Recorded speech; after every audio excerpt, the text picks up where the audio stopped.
In our pursuit of self-love, why do we so often turn to practices that may actually harm us? If you're like me, then you've struggled at times with parts of your body that don't meet the impossible beauty standards set by social media, advertising, and Hollywood. What's astonishing to me is the silent hypocrisy within many communities that champion consciousness and natural living. Despite their commitment to spiritual growth, too many still embrace cosmetic surgery and other beauty enhancements without a second thought, often ignoring the potential physical and energetic tolls these choices might carry.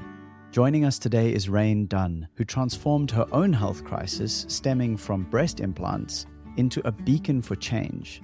After a harrowing journey with breast implant illness, Raine has become an advocate for natural beauty and wellness, urging us to reflect deeply on what it truly means to honor our bodies and embrace our innate beauty. This episode is for everyone impacted by the invasive influence of impossible beauty standards, women and men alike, as we all play a role in either perpetuating or challenging these norms. Listen on today, and Raine will uncover the often unseen emotional and physical repercussions that come with cosmetic enhancements, revealing the stories that go beyond the surface. She'll deep dive into the essential facts and lesser-known impacts of breast implant illness and why understanding this could literally save lives. She'll also explore how our spiritual well-being is deeply connected to our physical health and how ignoring this connection can lead to profound consequences. She'll share how tuning into your body's signals can be the most powerful tool for health and well-being, and why so many of us have lost this crucial connection. Listen on as we uncover the hidden pains of beauty, confront the potential costs of so-called beautifying surgeries, some of those repercussions being breast implant illness, and also learn how to embrace a life of genuine self-love without needing to compromise. This is a call to all of us to look deeper beyond the surface and find true wellness and intrinsic beauty. And while we're chatting about transformations and embracing our true selves, may I introduce you to something that could change the way you start your day. It's my 5-day morning practice challenge, designed to energize your mornings and replace that snooze button habit with a nourishing start. Imagine beginning your day feeling refreshed and aligned, ready to live authentically and embody your natural beauty.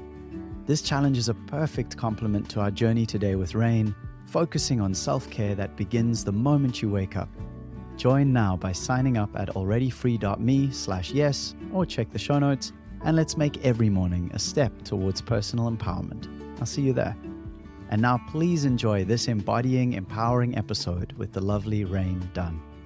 You take such good care of yourself. You're into Pilates, you eat well, you move well, you're spiritually active, and yet for whatever reason, you chose at some point in your life to have breast implants, as so many women are choosing to do now, more and more and more.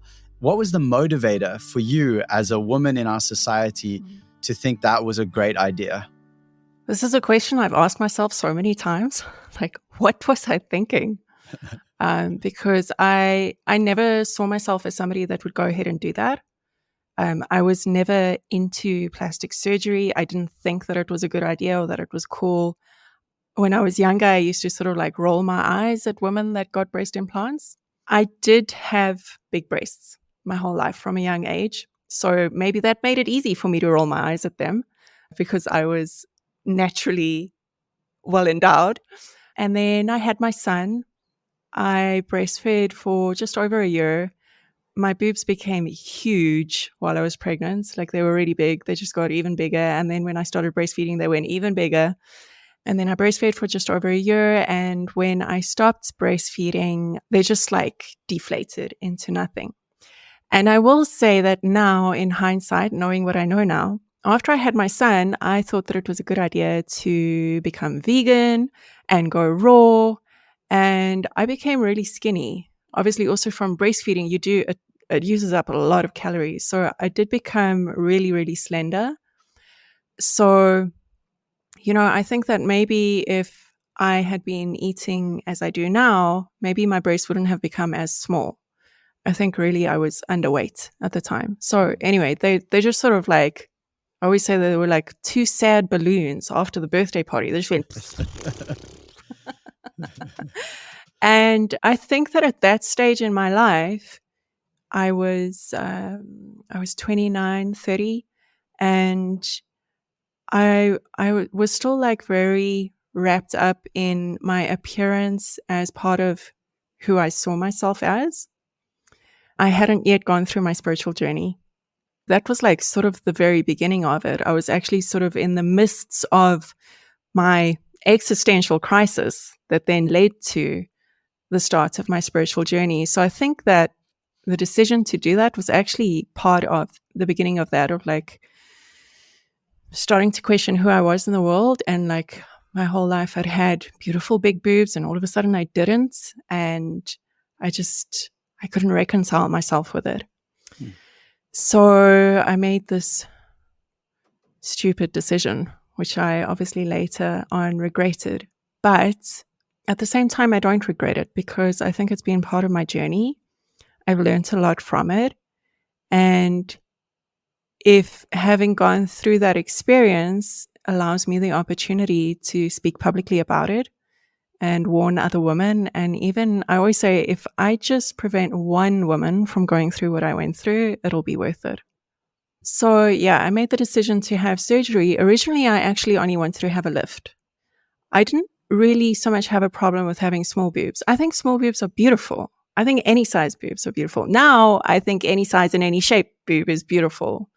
At the time, I struggled with how flaccid they looked, and I wanted to have a lift. The surgeon spoke me out of a lift. He said, I'm too young to do that. The scarring is going to be too bad. And the best way to lift them is to just put in an implant.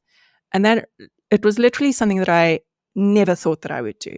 I never thought that I would be that woman that gets breast implants. But he sort of like convinced me that it was a good idea. And then I started thinking, well, wouldn't it be nice to have my old size boobs back? Like that would be nice. I would like that. Then I'll feel like myself again. So I went ahead and I had the surgery. It's like an archetypal story of modern society is like, oh, there's something about your body that makes you feel uncomfortable. Look, we can just cut you up. We can just give you this medicine. We can make it better and you don't have to feel uncomfortable anymore.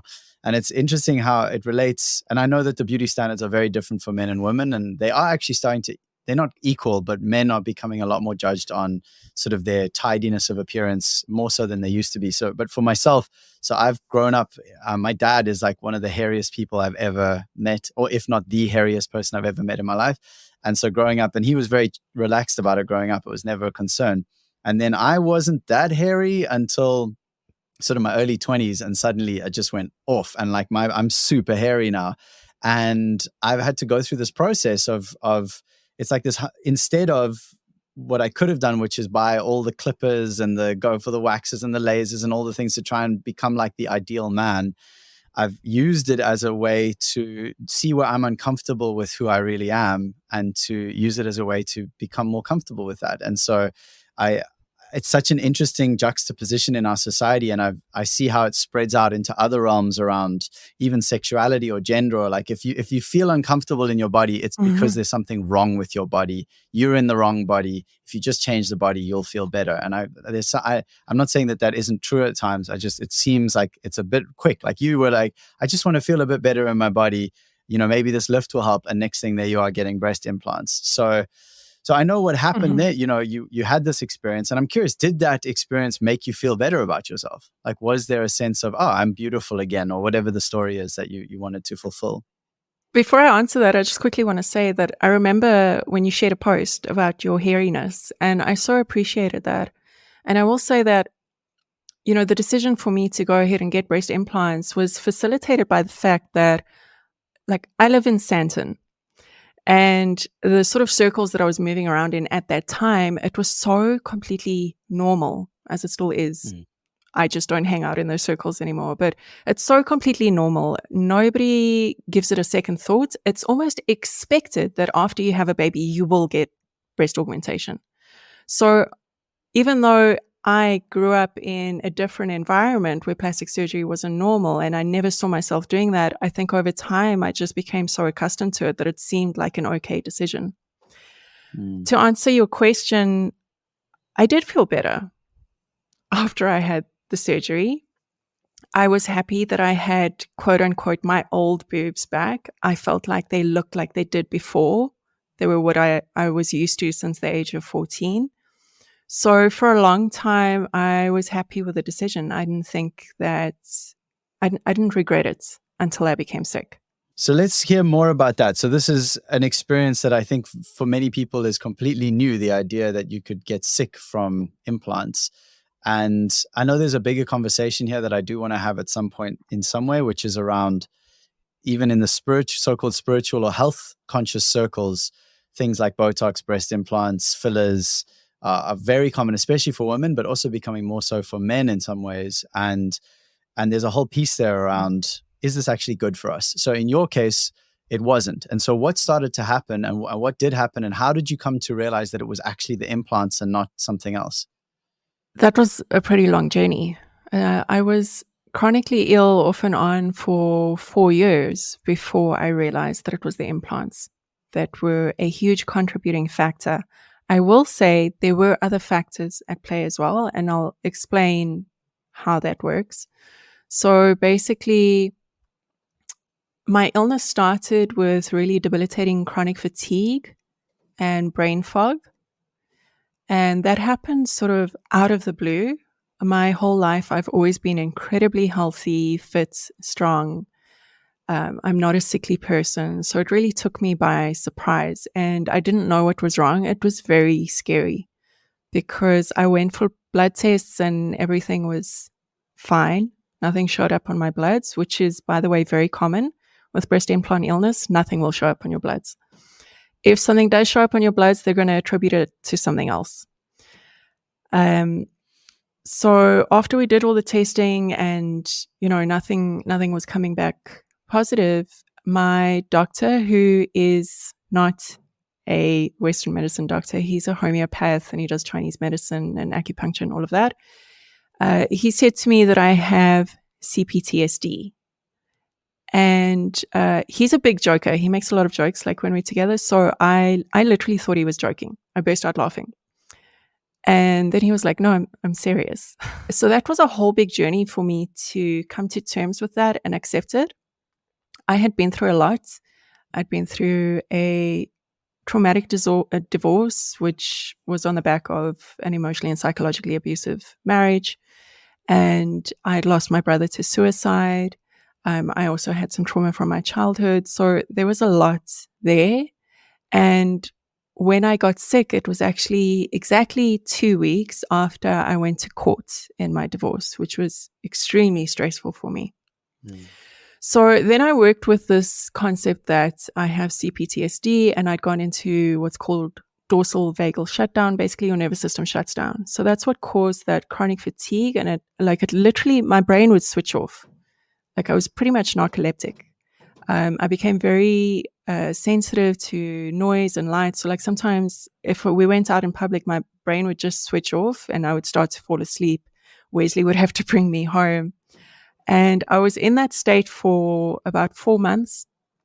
Incredibly scary, debilitating. I couldn't work properly. I didn't know how I was going to recover. I didn't know what was on the other end of this. And then a friend suggested that I join her on a San Pedro hike. And so I went with her because I was desperate. And that literally overnight switched my brain back on. It was an incredible experience. So I'm really grateful to plant medicines. And I think that used with respect and in the right context, they are very valuable. So that brought me out of that like fugue state that I was in for 4 months. And then I thought that I was better now. I thought that the San Pedro had healed the trauma in my nervous system and now I'm all good. And obviously all along this time, I've been in a really deep spiritual journey for the last 7-8 years as well. So alongside of that, I was doing my spiritual practices. I was meditating. I was doing breath work. I was doing cold plunges. I was doing all the things to manage my nervous system and heal the trauma. I was going for therapy, all of that. So then I thought I was better and it was in the past and I still just worked on healing the trauma, regulating my nervous system. But I kept on saying to Wesley, I still feel like there's something not 100% right. Like it just feels like there's something in my body. And I am very attuned to my body because I'm a body worker. I teach Pilates and yoga. I have done for years. So I know my body well. I've been through a big journey with my body. So I felt like something was just not quite right, even though I felt okay. And then what happened was it was last year, 2020, no, we're now in 24. Sorry, it was the year before that, 2022. About the beginning of the year, I started feeling sick again.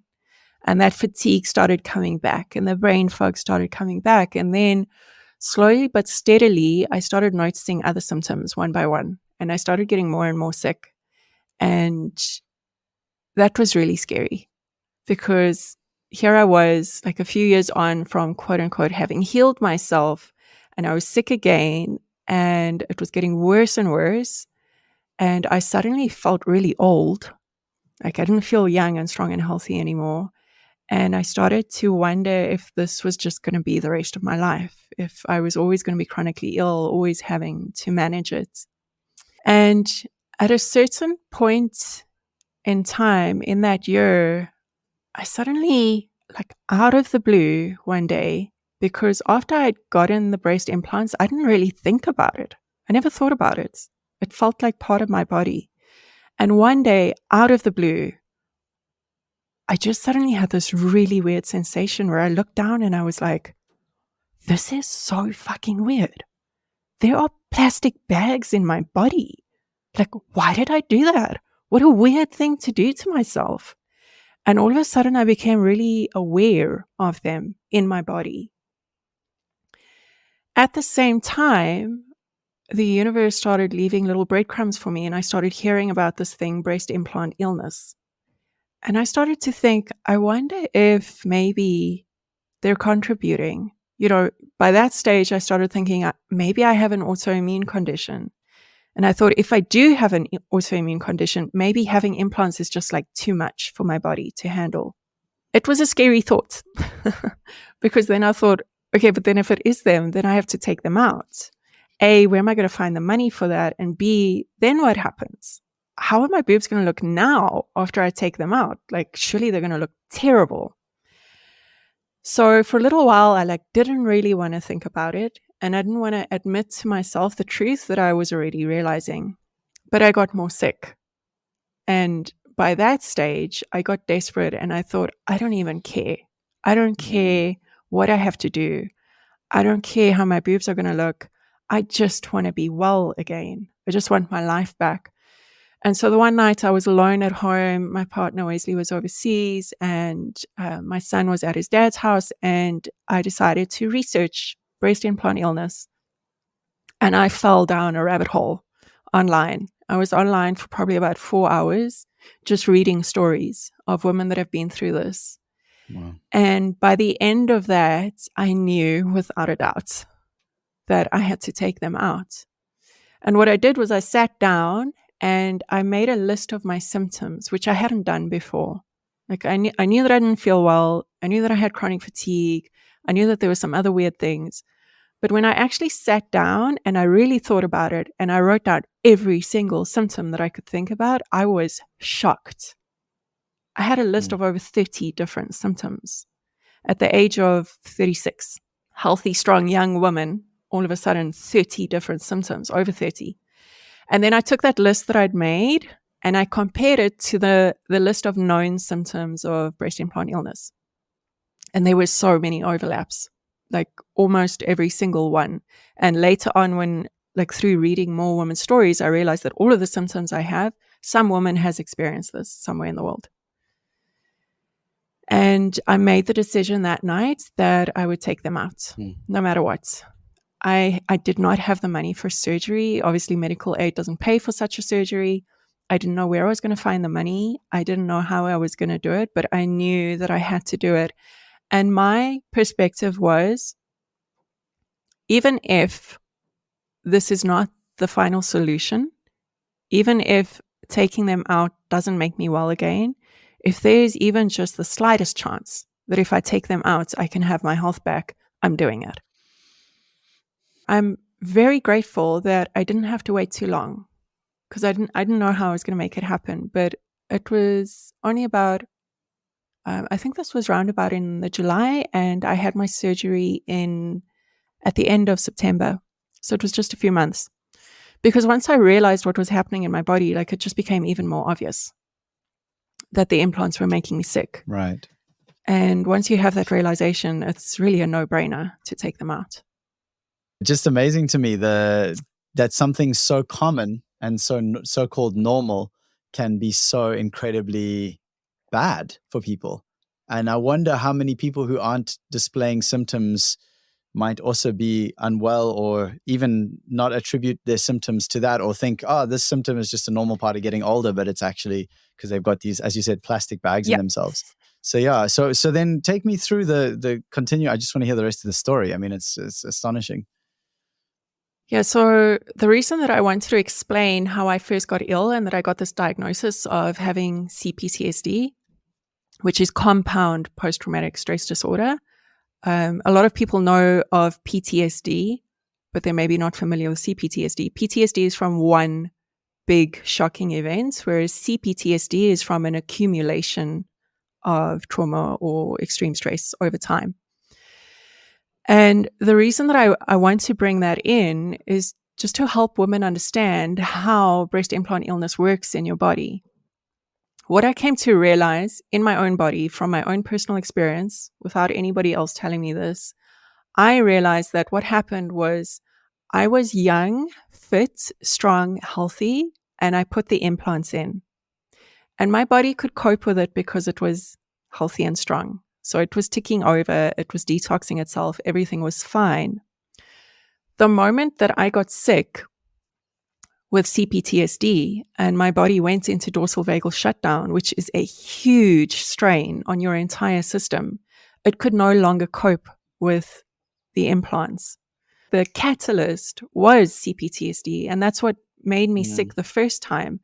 But then after that, even though I got better from that, that's why it just didn't feel quite right. Because my body was no longer able to cope with the implants. So over time, it just became this toxic overload in my body. And later on, now that I've been through this and I've started to speak to other women, and I actually did a podcast episode with the holistic beauty coach. Her name is Amanda Porter. And she's an advocate for breast implant illness. So she knows a lot about it. She's been working with it for many years. She's done a lot of research. And I told her my story and she said, yes, that's exactly how it happens. So a lot of women will say, but I have implants and I'm fine. Or 10 of my friends have implants and none of us are sick. So why do some women get sick and some not? It very often happens that a woman is fine and then she goes through a trauma or an illness, and that catalyzes this like cascade effect in her body. So maybe she has a car accident, or she gets divorced, or she loses someone. I had 2 of those. I went through divorce and I lost someone. And then after that, her body just can't cope anymore. And once your body goes into that autoimmune reaction, because that's really what it is, your body's having an autoimmune response to the foreign objects in your body, then it's just downhill from there. And you can't fix it unless you take them out. And how quickly was the transformation for you? So you had them out, and there's a few pieces here. One is, I'm curious to hear, because there's the very real fear around, am I going to be as beautiful? What's going to happen to my breasts? What's going to happen to my body? Like having to navigate that shift in how you see yourself as a woman. And then the other piece is obviously the actual symptoms of being unwell. And I'm curious to know how those two things transformed for you and how you've brought them forward. And you can answer whichever feels more appropriate first. And I'm happy to remind you if it's too many questions at once. When I first had this realization and I made the decision to take the implants out, I was very worried about how are my breasts going to look. And I was on the Facebook groups for breast implant illness, and I was looking for photos, and I was like, I want to see photos of how women's boobs look afterwards. But what happened in those couple of months between me making the decision and then actually going for surgery was, well, first of all, I got even more sick. Like I was deteriorating so quickly at that stage. Almost by the day, I was getting worse and worse and worse. And also, I had time to just sort of like wrap my head around what I was about to do. So that by the time I got to surgery, I really no longer cared at all. I was like, I don't care what they look like. I just want to be healthy. And if that means I have scars, fine. If that means I have droopy boobs, fine. If they're teeny tiny, so what? I literally don't give a fuck. I just want to be healthy. I want to be able to enjoy my life again. I want to be able to play with my son. I mean, that was one of the most painful things for me, was knowing how being sick was affecting my child. So I didn't care anymore by the time I got to the surgery. And, maybe if I say I just don't care, it sounds flippant, but I think what I really came around to was that I love my body so much. I'm so grateful to my beautiful body for being my home, for me to experience life and to have beautiful experiences. Doesn't matter what my boobs look like. Like, can I love myself? Can I love my boobs as they are? And the most beautiful thing for me is that I now do. Like, I have really bad scarring. I don't scar well. And it doesn't even bother me. I don't care. Okay, granted, I'm not single. Maybe if I was single, I would feel differently. I have an amazing fiance and it doesn't bother him at all. So obviously that helps me. Maybe if I was single, I would be a little bit more self-conscious about it. But honestly, I think maybe even not, because I wouldn't want to be with a man who is bothered by this. This is part of my life story. It's an experience that I've gone through. And every time I see my scars in the mirror, it reminds me that I'm well again. I look at it and I go, oh, thank God. Thank God I realized. Thank God I listened to my body and my intuition and I took them out. And I think that's really important as well, because it's so easy with something like this to really beat yourself up. And I went through that stage where I was so angry with myself, so disappointed in myself for what I'd done. I made a decision that stole 4 years out of my life. I've come to the place where I just accept that that was something I needed to do. It was a contract that I made, that my soul decided we're going to go through this experience. And it's part of my journey and it's part of who I am now and what I've learned through the experience. So now I love my boobs with these scars, because I don't see them as just a function of external beauty anymore, that like they're an organ. And that's something that when I first went through all of this and I was realizing what I'd done to myself, because obviously I got the breast implants before my spiritual journey started. I've been through a huge, very deep journey since then. And when I had the realization that on the very physical level, having put implants into my body, I damaged my health and I did something bad for my physical body. But even more than that, on an energetic level, I was like, what was I thinking? How could I think that cutting into my breasts, like such a sacred organ that makes me a woman, I cut into them, I put something artificial into them and then sewed them back up again and thought that's great. And just like the energetic implications of how we as women denigrate the sanctity of our female body. And so what happened when I had this realization about my breasts is that I then also realized, oh my God, I have an IUD. I've inserted a foreign object into my womb, my most sacred space, my seat of power as a woman. I've gone and put a foreign object into it. So I removed my IUD as well, shortly before I had the surgery. And interestingly, I believe that that was contributing to some of my symptoms as well. And women do get symptoms from IUDs as well. So it's not just the implants. I think that's also important to say. It's not just breast implants. It's any foreign object that you put into your body. It's going to have consequences. Yeah, that makes so much sense. I mean, this is, and I guess at some level, it's almost impossible not to compromise to a certain extent in our modern society. Like the fact that I get into a car and drive down the road into town, I'm breathing in fumes. The fact that like every material around me just about has some kind of plastic in it, some kind of thing that's offloading, some kind of chemical. So there's a point of where it gets too much, but there is also the opportunity to really refine and make conscious decisions. So for example, I stopped washing my hair some years ago. And I don't mean washing as in keeping it clean. My hair is very clean. It feels lovely. It smells lovely. But I just don't put shampoo into it because I realized it was completely unnecessary and was actually hurting my body. It was taking my body's natural capacity to form healthy oils, and I was stripping my hair every time I wash my hair. And the same with body products, with toothpaste, with like so many things that people just consider normal. Even the shoes that we wear, the shoes that are crushing people's feet and squashing them into these little shapes so that almost every human now has deformed feet. I mean, we could go in so many directions on this, but then we do have control. It's like once we start to wake up, like as in your case where you go, right, these breast implants are hurting me. I'm taking them the fuck out. I've got an IUD. That also feels wrong for where I am now in my journey. I'm taking that out. Like making those conscious decisions, even though it probably meant that, or it sounds like it meant that you had to initially get more uncomfortable to face those parts. Like, am I going to be beautiful? What is this going to mean about me as a woman? How, my body, what about my partner? What about all these, how are people going to see me? All these stories. But like you're saying, you've come through that. And on the other side, you love yourself more than ever. And your body's aligned with you more than ever. Yeah. And even coming to terms with the fact that, because when I got my implants, I didn't tell people about it. Obviously, like my close friends and family knew, but it wasn't something that I went around telling people. And people didn't really notice because I'd had big boobs before. So it wasn't like I'd had small boobs my whole life and then all of a sudden I had big boobs. So it wasn't something that I publicly shared with people. And even coming to terms with the fact that like, oh my God, now I have to go through this huge surgery. And that means I have to tell people I had breast implants in the first place. And then I got sick from them and now I'm taking them out. But I made the decision very early on that I would speak publicly about it because women need to know. Like women need to know this.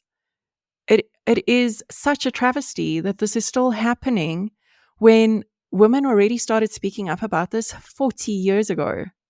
40 years ago, women were noticing that they were getting sick after getting implants, and it's been suppressed for all this time.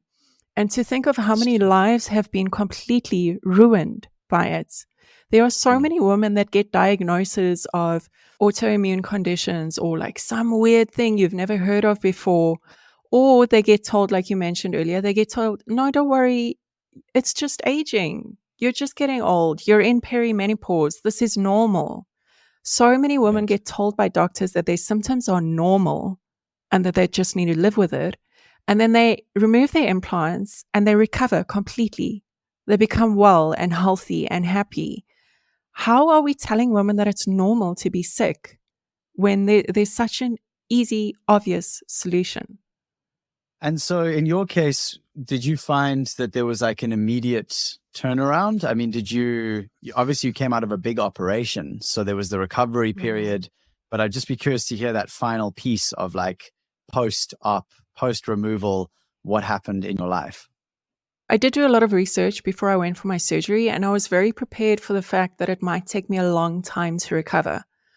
Most women, after their explants, it takes them at least a year, even longer, maybe 2 years to recover. And some women don't recover after their surgery. Like, just to be honest, it can happen. And my personal belief is that in those cases, it's because you've like flipped that switch in your body to go into autoimmune response.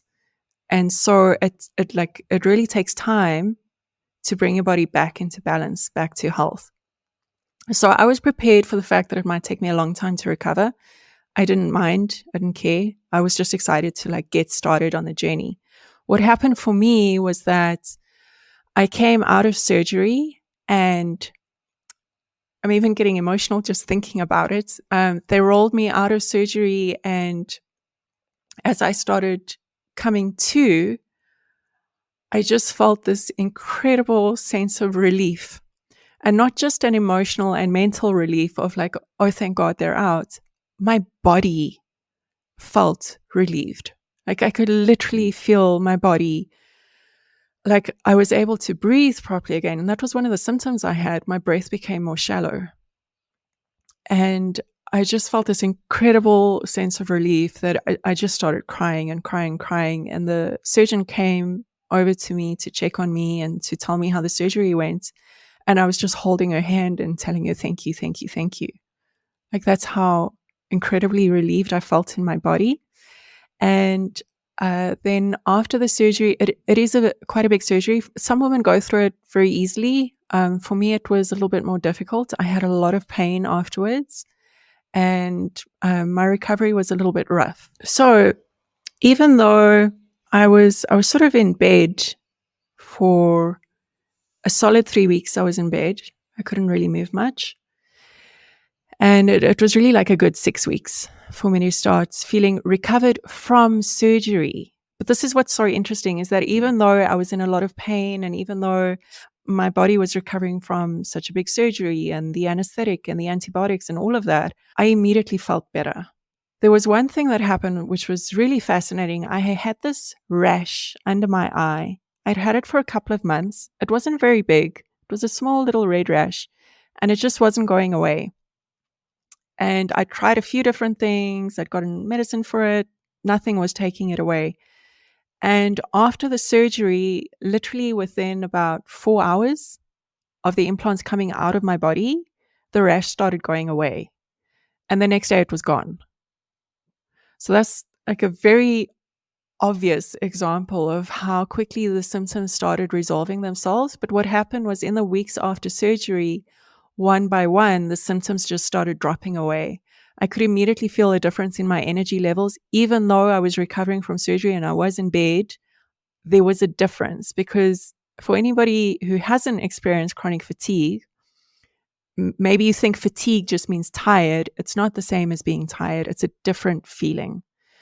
And that feeling went away quite quickly. Another symptom that I had was really bad back pain that went away within, I think, the first 2 weeks. So just one by one, the symptoms started going away. Once I'd recovered from surgery and I was like able to get up and be about again after about 6 weeks, there were still some symptoms that I had, but over, I would say it took about 3 or 4 months. One by one, the symptoms dropped away. And about 4 months out, I felt completely recovered and I felt like myself again. Well done for following the signs, because like, as you said, not everybody does that. So for anyone who is considering these kinds of cosmetic procedures, like, what is there a message that you'd want them to hear from you in this moment? You really have to think about what's most important to you in your life. Is it important to look a specific way, or is it important to you to enjoy your life and to be healthy and happy and be able to be present with your children, your partner, your friends, whatever it is? Because that's really what you're choosing between when you put a foreign object in your body. And you may well be one of the lucky people who gets implants and doesn't get sick. Some people get implants and they get sick immediately. Some people get sick after having a triggering event like I did. And some people only get sick many years later. It sort of like just slowly creeps up on them. And there's so many people that say, but I have implants and I'm not sick. And then 5 minutes later, they're telling me about their anxiety, or they're telling me about their insomnia, or they're telling me about their autoimmune condition. Like, it's interesting how this conversation triggers people to the point that they'll say, oh, but I have implants and I'm not sick. But they have X, Y, and Z wrong with them. They're not in full health. They're just not seeing yet that they're sick. This question of like, why do some people get sick and why do some not? I'm kind of at the point where I think that at some point everybody does get sick. It's just a question of, will you recognize the cause of it, or will you attribute it to something else? Yeah, I just think that the way that it's become so normal in society is a huge problem, because it means that it's a decision that's made very flippantly without actually thinking through. And a surgeon will never sit you down and say, you might get breast implant illness if you go ahead with the surgery. They won't tell you. I mean, I never knew that this was a thing. Just go do some research and read stories of people who have been through this, and ask yourself if you're willing to take that risk, that you might end up with a debilitating condition, which means that you can't work, you can't live your life, you can't enjoy yourself, you're in constant pain. And then ask yourself if it's worth changing a certain part of your body, which maybe you should rather work on accepting and learning how to love yourself exactly the way that you are. Thank you, Raine. I appreciate your courage and willingness to share this story, which is it's vulnerable. There's no, it's a very intimate part of your body and your life and yourself. So thank you for being willing to share. And if someone's wanting to find you and reach out and learn more about you, because this is only a tiny part of your journey, and I know we don't have the time to cover everything today, but as you've said, you have an active spiritual life. You're a trainer with Pilates. I mean, you share from the heart. And so where would you suggest people find you, or what are any projects you'd want people to know about leaving this conversation? So you can find me on Instagram is probably the best place, at raine.dunn. That's Raine. I'm working on a couple of different things at the moment, as I always am. I'm pretty diverse in what I offer. Check me out on Instagram and see what's up there. Great, thank you. And then as always, the question that I ask every guest, when you hear the words, "We are already free," what comes up for you? I think those words are just such a beautiful reminder that all the answers and everything that we need already reside within us, and that our life experiences are like our curriculum that reveal this to us slowly over time if we are open to learning it. And I think that ties in beautifully to what we've spoken about today, because when we make the decision to get plastic surgery or have Botox or fillers or whatever it is, we're looking for something outside of ourselves to fulfill us and to make us feel a certain way, when really everything that we need is inside. There's a final question that came up for me, just that I want to check in about before we say goodbye, which is about men, because obviously I'm a man, and in a way there's a part of me that's like, it's a bit strange for me to be having these kind of conversations with a woman on my podcast, but I also, it's stuff that I deeply care about. So for whatever reason, I've always, like when I heard there was a documentary being shown in London many years ago about, it was called The Moon Inside You, by a lovely woman. I think her name was Diana. Anyway, it was all about her moon time, all about her period. And I was just so interested, because for me, it is interesting. I want to know, as a man, these things I don't get access to. And then I also want to know, how am I a part of this? Like how am I involved in this thing that's happening? And there's a book called The Beauty Myth. Mm-hmm. It's a heavy read, but it really blew my mind about the standards that women are held to that men aren't, although they are becoming more and more, because that book was written a while ago. And so the question I want, because I also would like this to be of use to men, because there is a lot of the time we focus on the sort of, I was going to use the word victim, but the reason for that is I was thinking about sexual abuse and how almost every woman in our world today has been sexually abused in some way. We focus on that, but that what we forget to focus on is, well, it was men who abused them almost 100% of the time. So why aren't we talking more to the men? So what I'd like to ask from you as a woman, what is it that you would like men to know about how they are complicit in creating a society where women feel that they need to do these kinds of things, have breast implants and fillers and Botox, etc.? And what would you like to say to men about this? Whatever comes up. Well, firstly, I just want to say how beautiful it is that you are interested in learning things like that, and the fact that you went to go watch a documentary like that. I love that so much. That's beautiful. Like, if more men were like that, I think we would have way less of these problems, because even though it doesn't apply to you in your own body, when you understand that better, you understand your partner better. And if you have a daughter one day, how much more beautifully are you going to be able to support her as her father if you understand all of these things? So thank you for being one of those men. And with regards to what men can do to assist, I do believe that in a really big way, women like to blame men that they are held up to these standards, but I really do believe that a lot of the time we're doing this to ourselves. And I think it's important that women recognize that. We're doing this to ourselves and to each other. Women hold each other up to such a high standard, and there's a lot of competition between them. And I think that that's a huge contributing factor. Having said that, of course, men contribute as well. I think that what a lot of women would find encouraging is if they actually asked men, they would realize that a lot of men don't like fake boobs. They don't like the big eyelashes and the big lips and all of those things. They want a natural looking woman. And then, of course, there are men that encourage it. They like the big fake boobs. Like, everything's a generalization. So there are both sides to it. But if more men can do exactly what you were just saying that you do, like just be interested in understanding what it's like to be a woman in today's society and what we experience, how different our bodies are from yours, and how that really shapes who we are, because we live with our cycle and with our our femininity on a daily basis. It's part of who we are as humans. Like, it's inseparable from us. And if more men made an effort to understand, I think that would make a big difference. And also, if you are a man who gets this and you don't like all the fake stuff, tell all the women in your life, not just your lover, but your sister, your friends. Tell them that they're beautiful exactly the way they are. Tell them that you don't like the fake stuff, because I think a lot of women don't get it. They think that if they do all these things, they'll be more attractive to men, and oftentimes even the case.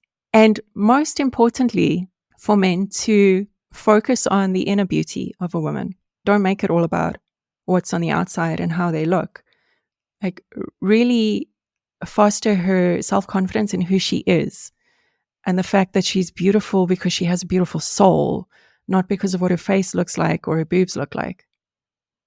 Thank you so much. Is that Raine. helpful as a man to hear that? It is helpful Okay, as a cool. man. I mean, in a way, you're preaching to the choir, but I want you to, No, I know. I've asked you to, because, but no, it's important. I had to go through this myself, where I realized many years ago that I had basically a fantasy. I had a very well-constructed image of a beautiful woman in my head, and she looked a very specific way. And anytime I would meet women who didn't match that, which is pretty much impossible for anyone to, and actually, as soon as we go beyond the surface, no one can match that, because that is an illusion. It's a fantasy. And I spent a sincere amount of energy and time dissolving that fantasy. And what it allowed me to experience instead was now going on 8 years of partnership with Kylie, because what I love in her is what's real, not what the fantasy. I'm not seeking for some fantastical version of her that is impossible for anyone to ever reach. And so I get to really just enjoy Kylie, this beautiful being who is gorgeous. Like, and I'm not saying it's not about, I think there's a potential for mistake in there of going, oh, well, then he's like settled for size. Like, no, bro. The reality is, when I dissolved that image of something else, of the grass being greener somewhere else, especially in my mind, then I got to actually witness Kylie. And when I really witness Kylie, it's like overwhelmingly awe-inspiring how beautiful she is. And in a way, and attractive and sexy and sensual and all these wonderful, real, sincere things. So to me, yes. it's been a fucking liberation to let go of that. And so, yeah, I resonate, and I appreciate you asking for that more. And what you've given me especially is to actually say that more, to not just to Kylie, but to the women, to the people who follow me online, and to the people listening to this podcast, of like, and just to really own that beauty. We have to reclaim beauty, because it's been stolen and then resold to us in plastic packaging. Yes, absolutely. Like, you just summed it up so well. And I just love the way you spoke about her. And, that fantasy that you had is through no fault of your own. And it's actually so beautiful to hear that even a man like you, who I consider to be so conscious and awake, you started off in your younger years with that fantasy. And it's just a symptom of our society. The problem is, when you have that fantasy, you can never make that real deep connection. And what I've noticed in myself as I've been through my spiritual journey these last years, and it's something that I'm so grateful for, like sometimes so grateful that it can bring me to tears, is how I see the beauty in people. And the more I get to know a person internally, who they are, the more, when I look at them, they look beautiful to me. The way that they look hasn't changed, but what has changed is the way that I perceive them. And also, the more I love myself, the more beauty I see in other people. That's a beautiful note to end on. And thank you again, Raine. I hope that anyone listening has found value here, and that this can, as you say, even if one person in the world because of this goes, you know what, I'm taking these things out, or I'm not putting them in, or I'm reclaiming my natural beauty, I'm going to stop the injections, whatever it is, like to take a step in the direction, because the real power, the real freedom, the real revolution is to become ungovernable in that way, to become so deeply knowing of our intrinsic beauty that no matter how many fucking billboards we are hammered with, or how many ads, or how many perfect looking, apparently people on Instagram who've airbrushed the shit out of themselves. Like no matter how much of that happens, there's still, we look into ourselves and we know I am beautiful and I am loved for that beauty because it is intrinsic. So thank you for being a part of helping to spread that message, Raine. I really appreciate it. And it's been a pleasure to have you on the podcast. Thank you so much, Nathan. I really appreciate you putting the word out about this. It's an important topic.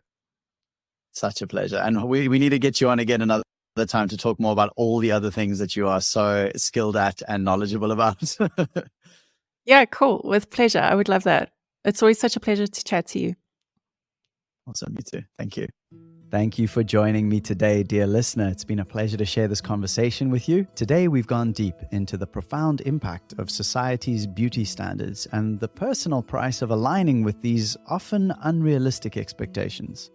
We discussed the importance of listening to our bodies and embracing a lifestyle that really prioritizes wellness and authenticity over superficial aesthetics. As you reflect on today's conversation, I encourage you to think about how you can apply these lessons in your own life. Are there areas where you might be compromising your health for the sake of appearance?